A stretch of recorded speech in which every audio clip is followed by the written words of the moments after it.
традиция вътре в тях да бъдат поставени костици на хора, които християнската религия почита като светци.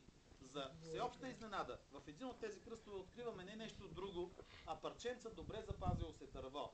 Знаем, че няма за християните по-свещено дърво от това, на което е разпънат Исус Христос. Тук тогава започнахме да се оплюваме, изказвайки мнение от рода на откъде на къде ще бъде доказано, че тези парченца дърво пък са точно от кръста на Исус.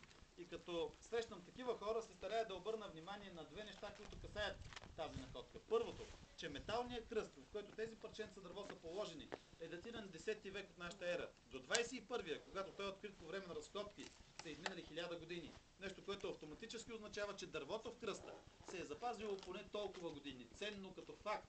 Второто нещо си мисля, че си струва да ценим повече. Този свещеник, който някога преди 1000 години е положил тези парченца дърво в собствената си мощехранилница, за да ги почита като светиня, едва ли има друга причина да го направи, освен твърдо да вярва, че той на гърдите си е положил част от кръста Господен. Дали някога съществуват хора, които злоупотребяват с вярванията на хората и раздават фалшиви реликварии, днес трудно някой ще докаже. Но идеята, с която тези парченца дърво попадат вътре в кръста, е ясна и това прави тази находка много ценна. Тя днес е изложена на поклонение в тази красива църква, в която и вие сте отседнали на отец Боян Сараев. Вътре в самата църква има едно червено килимче, което отвежда до едно ковчеже, където вътре са положени и металния кръст, и парченцата дърво, за които си говорим.